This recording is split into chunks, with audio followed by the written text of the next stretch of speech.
ହେଲା ହେଲା ଥର ମାଇଲଣି ଆଉ ସବୁ ଭଲଟି? ଆଚ୍ଛା ଭଲ ଚାଲୁନଥିବ କେମିତି?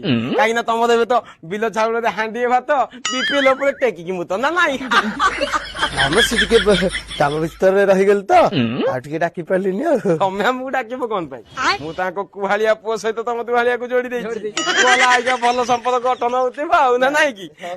ହଉ ବାବୁ ଏପଟକୁ ଟିକେ ଆସ, ତମ ସାଙ୍ଗେ କଥା ଅଛି। ଆଜ୍ଞା ଆସ।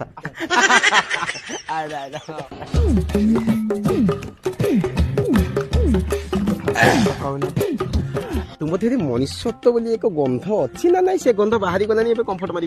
ଆଚ୍ଛା ଆପଣଙ୍କର ବିବେକ ବୋଲି ଗୋଟେ ଜିନିଷ ଅଛି ନା ନାଇଁ? ସେ ଜିନିଷଟାକୁ ବିକ୍ରି କରି ଘରେ ଆଣି ନଳି ଖାଉଛନ୍ତି? ନା ଅଛି। କଣ ଅଛି?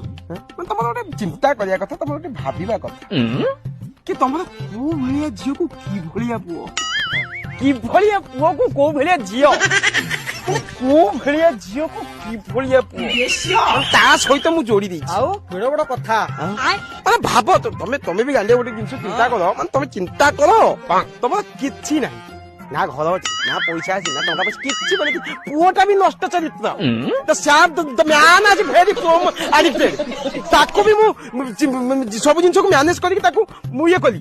ପଇସା ନଥିଲା ବୋଲିକି ତମେ ଶ୍ୱଶୁର ଘରେ ଆଣି ସେ ପୁଅର ଶ୍ୱଶୁର ଘରେ ଆସିକି ଚଉଠି ଏସବୁ ନାହିଁ। ମୁଁ ଏସବୁ ଜିନିଷକୁ ମ୍ୟାନେଜ କରିକି ତମକୁ ବଡ ଲୋକ କହିଛି ଲକ୍ଷ ଲକ୍ଷ ଟଙ୍କା ତାଙ୍କର ଏସବୁ ଜିନିଷ କହିକି ତାଙ୍କୁ ମ୍ୟାନେଜ କରିକି କହିଦେବି କେମିତି? ଆଉ ତମେ ସେ କଥା କୁହ ଗାଣ୍ଡିଆ, ମୁଁ ଆଉ କହିବି ବିଧବାଟା ଏଇନା କହିଦେବି। ମାନେ ସେ ଜିନିଷକୁ ମୁଁ ଯୋଡିଛି। ତମର ଚିନ୍ତା କରିବା କଥା, ତମର ଭାବିବା କଥା। ମାନେ ଏଭଳିଆ ପରିସ୍ଥିତିକୁ ମୁଁ ଉଲ୍ଲଂଘନ କରିକି ତାଙ୍କୁ ଯୋଡିଛି। ତମେ ସେଠି କଣ କରିବା କଥା?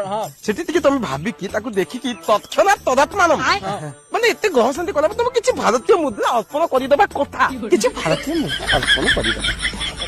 ପ୍ରଭୁ ଆପଣ କିଛି ଭାରତୀୟ ମୁଦ୍ରା ରଖିଥାନ୍ତି ହେଲା ଏସବୁ ଜିନିଷ।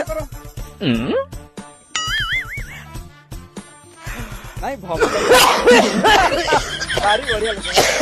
ଗଲା ଗଲା ଏବେ ଗ୍ରହ ଶାନ୍ତି।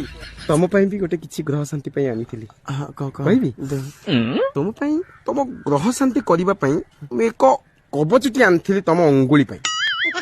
ମୋ ଆଙ୍ଗୁଳି ପାଇଁ ଏଇଟା ଦେଖି ସାର। ଏଇଟା ହଉଛି ଏକ ଘୋଡା ନାଲ ତିଆରି ମୋଦକ। ଘୋଡା ନାଲ ତିଆରି ମୋଦକ। ୟାକୁ ପ୍ରତ୍ୟେକ ସଂକ୍ରାନ୍ତିରେ ଅତି କଳା ପୋଡା ମୋବିଲିରେ ମାରିକି ସେଥିରୁ କାଢିକି ନିଜ ବାମ ହାତ ସ୍ଥିତ ମଧ୍ୟମ ଅଙ୍ଗୁଳିର ହୋଲ୍ୟମାନରେ ଆକୁ